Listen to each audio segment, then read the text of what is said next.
player standing. I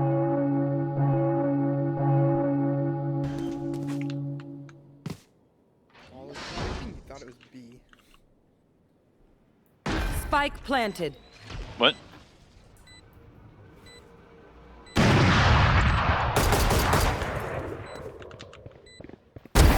Eliminated. Return to dust. Unavoidable. Barrier created.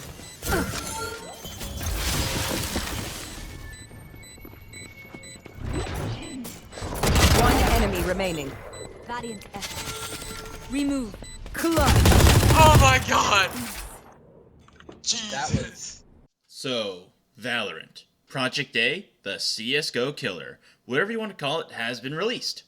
Even though the official release date was today, Valorant has been in a closed beta for the last month or so, giving everyone who got a key a chance to play, me included, and it's pretty good. Now, I'm not here to do a big comprehensive review on the game. I'm just trying to offer my opinions as someone who's been playing FPS games for the majority of my gaming life. I'm just going to go through some of my likes, dislikes, and some things that I'm on the fence about regarding Valorant. As I said, I'm not someone who normally goes out of their way to do video game reviews like this, so if you feel like I'm wrong, or maybe have a different opinion than me, I'm happy to read and address it in the comments. Discussion is the most important thing about a new game like this. So, I guess I'll start off with what I like about the game. The first thing I really liked are the shooting mechanics. They're very easy and simple. The spray patterns have this easy to learn, hard to master kind of vibe about them where, even if you've never played an FPS game before, you shoot them and you're like, it's a little difficult, but once you really start to get the hang of it and play with the guns a lot more, you can master them really easily if you just put the time in. It's very much like Counter-Strike. All the spray patterns are very similar to the AK-47. If you've ever fired the AK-47 in Counter-Strike, I'm sure everyone has at some point. You'll know what I mean. And, as long as you put in the time, yeah, they're pretty simple. Another thing that's really simple about the game is tracking the economy. One thing I didn't actually know, and I just assumed they did it like Counter-Strike, was that each kill, no matter what gun you're using, will give the same amount of money. Now, that makes it really easy. In Counter-Strike, you're always struggling, if they have pistols, you'll buy the SMG so you get more money. Otherwise, you'll go for the rifle. The rifle doesn't give that much more money. It makes it a lot simpler. You'll feel safe buying the rifle when you know they're on pistols and then bringing it to the gun round because you're not going to get caught out with an SMG versus rifles because you wanted more money in the last round. It's really nice. Makes everything very simple. And a part of that is at the beginning of every round, you're sort of given a breakdown of where you got your money from where. The round money bonus, the money you got from your kills, the money from the bomb plant. It's all really nice, gives you a lot of information, make sure the player is always aware of what they're doing and what they could do to get money. Very, very good. The next thing is the art style.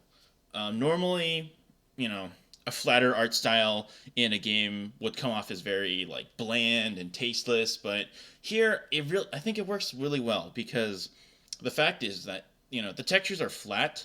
There's not a lot of visual noise coming in all your sides. You're not constantly looking up into the sun, getting your lens flares. You're half blind all the time or anything like that. Yeah, none of that BS. It makes spotting characters and enemies very easy.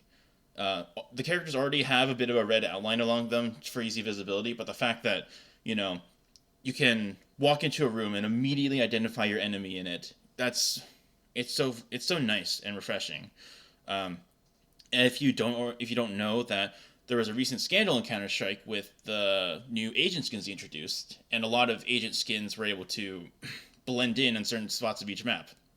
Then again, that's Valve's decision to do whatever they want. I'm not going to go into it here, but the general gist is that in Valorant, with each character looking very visually distinct from each other, and the maps not really interfering with your visibility, it makes it so that target acquisition is really good in this game. I love that a lot about the game.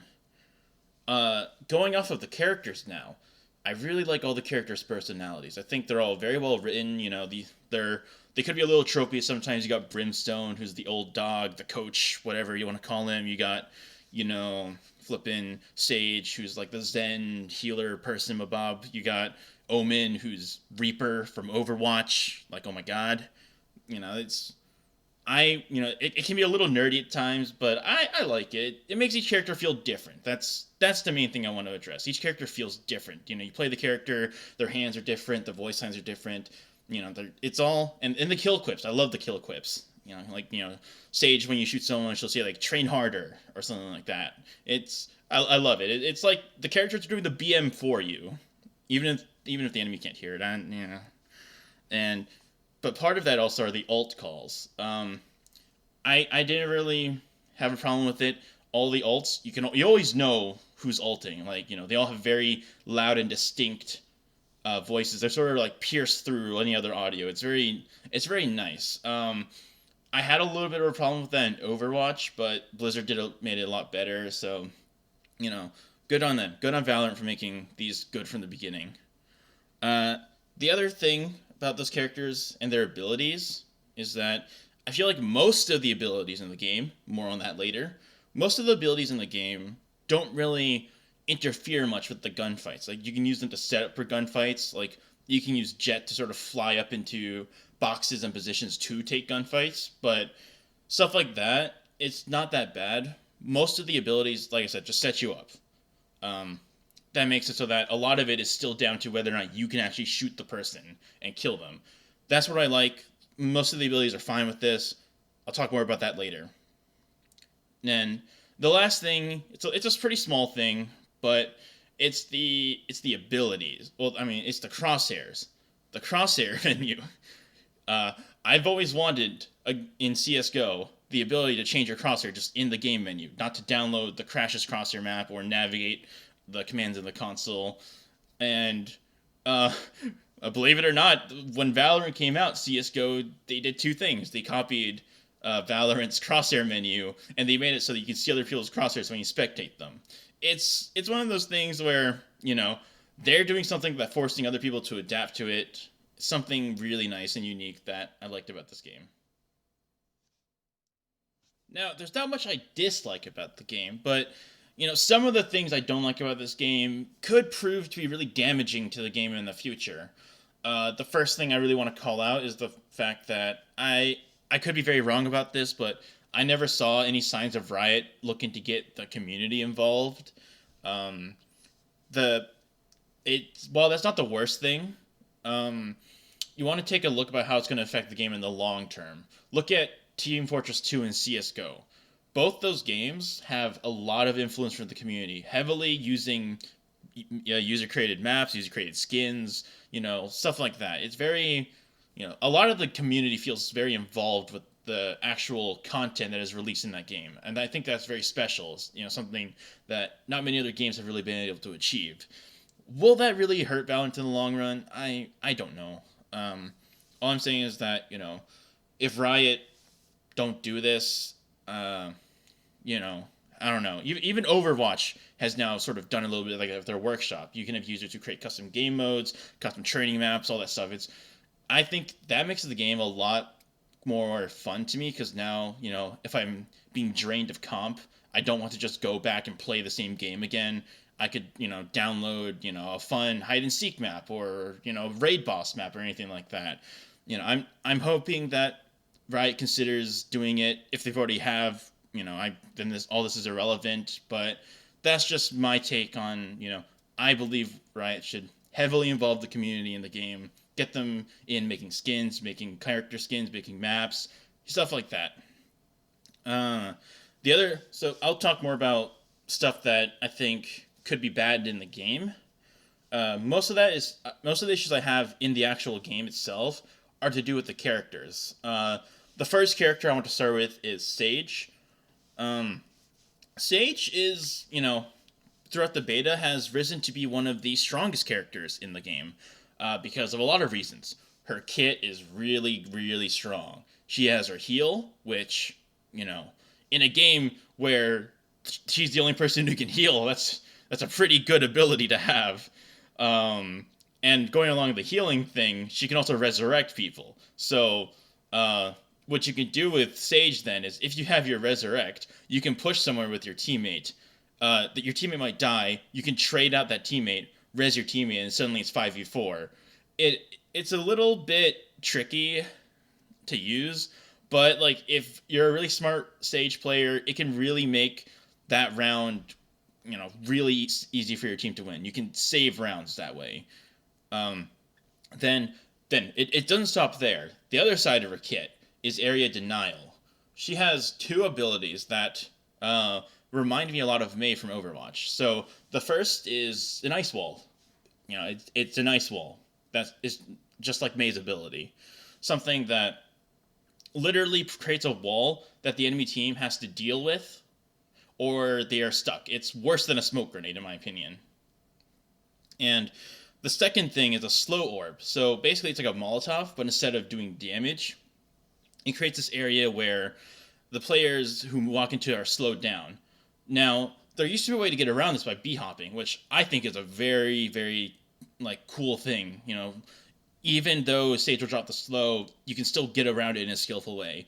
Now, Riot removed that, and I don't agree with that move in the slightest, just because it makes it so that there is no counterplay to it. You'd have to either walk through it or wait. It's something that makes her kit super oppressive to play against, and at the same time can make, killing people harder in either way you go. The second character I want to talk about is Raze. All of Raze's kit is damage abilities. Here she has a grenade, a death Roomba, rocket launcher, satchel charges.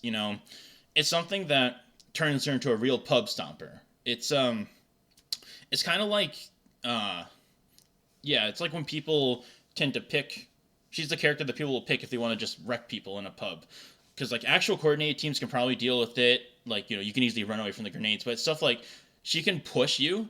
She doesn't even need to see you to kill you. She can just toss the grenades over. She can send a Roomba in. She can shoot a rocket launcher into a corridor. By the way, that rocket launcher is annoying to deal with. You get one shot by it if you're in the radius. It's so dumb.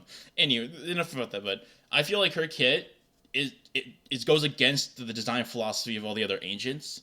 All the other, like I said, all the other agents, even Sage, they're all just those abilities. They don't do things that actively kill people. It's still on you to use your guns to kill people. But with Raze, she gets around that. The third characters, and I'm going to talk about two characters in particular, Cypher and Sova. These two characters can do something that I think is not as bad as Sage or Raze, but it's still something that's, worth addressing. It's the fact that both of them have abilities that let you see enemies through walls. Sova has his sonar arrow and his drone that can shoot the tracking dart, stuff like that. And Cypher has tripwires. He's got his smoke bombs that tell you when somebody's pushing through him. And he's got his ult, which basically is like enemy team wall hack for a couple of seconds. I don't think they're that bad. But it's still something that, I don't know if it's because I'm a Counter-Strike purist. Well, not purist, but I just like Counter-Strike a lot. Is sort of the skilling, learning, and figuring out where your enemies are. And Cypher and Sova can often just not do, they can just circumvent that, Cypher doesn't need to peek anything, he can just drop his camera, the enemies will go in, he'll be like, oh, I see all the enemies, no one's on that side of the map, push through, that kind of deal. And his tripwires are also annoying to deal with, because once you get stuck in them, you're trapped in the tripwire, he can see you, and then, It makes for a game where if you see a Cypher and a Sova on the enemy team, it feels really hard to sneak around, because almost at every opportunity you can be caught and spotted out, and you feel like your lurk was for nothing because, the enemy team has good information players. But, like I said, out of the three characters three groups of characters I talked about, I think these are the least bad. I don't mind them as much, but it's something that and it's annoying when you die because of it. And the last thing I really want to talk about in this game for me is that, I can make references to a lot of other games when talking about this. You got, like I said before, Omen is Reaper from Overwatch. Sage is Mei and Mercy from Overwatch.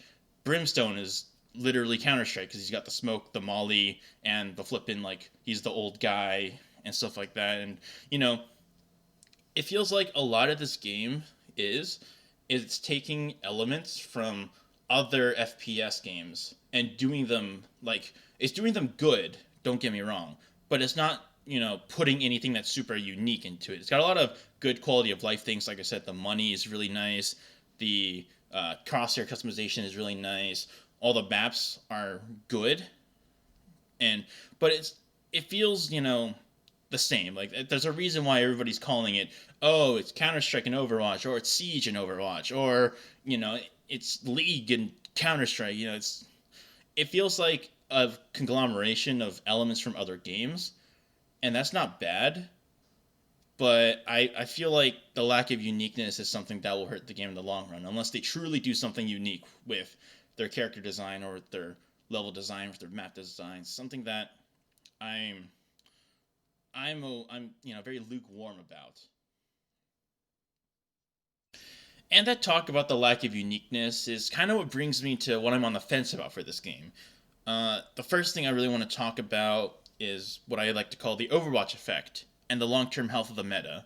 So, in Overwatch, if you haven't been following the game, just know that in the game itself, at the pro level, we've seen a lot of metas that have come up and have stayed there for way too long. Like, take Dive meta, take Goats meta, take the Mei Reaper meta. All those metas, it feels like Blizzard didn't do enough to properly address them until it was already, far run its course. It's something that a lot of people have really grown to dislike about the game, me included. So already we have sort of a meta in Valorant, even though it's only been like a month or two of the closed beta. You got in each team, you want the person who can play for information, you want the guy who can flashbang, you want the guy who can smoke, you want the person who can create walls, and then you have a reserved slot for Sage, because Sage is the best character in the game. And each character can sort of fill one of those roles in a different way. Like for the flashbang person, you have Phoenix and Breach. Both of them do that job in a very different way, and that's great. But the problem is, I feel like with such a small selection of characters, it can go really bad in the long run if you don't keep the meta fresh or anything like that. It's the danger of having a game like this with character-based classes. If you don't change it up much, sometimes it might become stale. And I know that Riot they've done a very good job. They're very good about picking what's overpowered at the moment and nerfing it. But it's, on them to make sure they can keep it that way. That's why, this can be really good or really bad for them. The second thing I want to address are the maps. If you haven't seen it yet, I'm going to link a video in the description about somebody who's much more qualified than me to talk about it, talking about the maps in Valorant and how there's, very interesting and curious trend about them that may or may not show something that's fundamentally wrong or bad about them. I'm not saying I hate the maps. I'm saying that this video sort of opened my eyes to, why I sort of felt a certain way when looking at those maps. But, it's good that they're trying something with the maps. Each map has its own gimmick. You have the ropes, the teleporter, the one with 3 sites. I don't even know the map names. I just know that, hey, we're on the map with the ropes. So that's very good. That's what I like. But sometimes they can feel, pretty bland. If all I can remember them for are their gimmicks. And going off of that, something else that I want to comment on that I'm on the fence about is the skill ceiling and floor of the game. As I said before, knowing the economy and knowing the shooting mechanics are very easy. It makes for, a game that people jokingly say in the power rankings, all the CSGO players are the best players in the game, which is true because the spray patterns are just that easy to pick up for people who are used to it. But at that same time, since they're so easy, it makes the game appeal a lot to casuals, which, for a lot of people who aren't used to playing competitive shooters, it's going to give a very different vibe to them. So it's all on how they handle the way of balancing the players who may come in from CSGO or already established FPS games and making sure that they aren't going to ruin their new player experience. At the same time, the fact is that it's so easy for incoming pros could potentially make the game seem less interesting and fun to them in the long run because they peak really easily. It's something that, I personally have thought about a lot. I don't know how big of a concern it actually is to people, but it's something I'm concerned about. One of the other things that got super controversial about the game is the anti-cheat, Vanguard. It's in case you don't know and have lived under a rock regarding the game's news, Vanguard is Riot's solution to fighting cheaters in Valorant. The idea is that the anti-cheat will start with your computer and be running at all times in the background. Essentially, it has kernel access, which is essentially it's literally running embedded into your OS at all times, and you have to have it running to play the game. Now, I'm all for fighting the good fight against cheaters. They're something that always come up in these games, especially if it's going to go free to play. The only problem is that there are already cheats for this game. There have already been videos released of people cheating in this game, wall hacking, aim hacking, all that stuff. And that makes my trust in this anti-cheat, the fact that it has kernel access and still can't do anything, makes me wonder, why? What's the point? VAC, if it's made by Valve, that's non-intrusive, and it still, catches cheaters at a very competent level for something that doesn't even intrude on your system that much. It's obviously Riot probably knows something I don't. They might make the cheat better as more come out. I'm still willing to give them the benefit of the doubt on this one because it's just a beta. Who knows what else they're working on in the background. They've collected probably oodles of data from this test, so we'll see how that goes. I personally think that if they can't stop the cheaters, they might as well just bring it back a level, make people less worried about playing a game that can essentially change everything about their computer if the anti-cheat gets compromised. Okay, that was a lot talking about the game, but I think the main message I want to tell is that, regardless of anything I say here, I'm still playing Valorant. I think it's a good game. I think it has the potential to be a really good game. We just have to see how Riot handles it. So, currently, I'm not ready to call it the next big thing. Sure, it broke records on Twitch. Sure, a bunch of people from other game scenes are flocking to it. But we have to really test it. It just got off a beta. The full game is coming out. We're going to see what happens with the game when people are playing it, how many people are still playing it months down the line. Is it really going to survive in the way that everyone thinks it will? So, I hope, you got something out of this video. I don't think any of my takes were that hot. I don't think so. If you, as I said, if you think so, feel free to disagree with me in the comments. I'm excited for Valorant. I will see all of you later.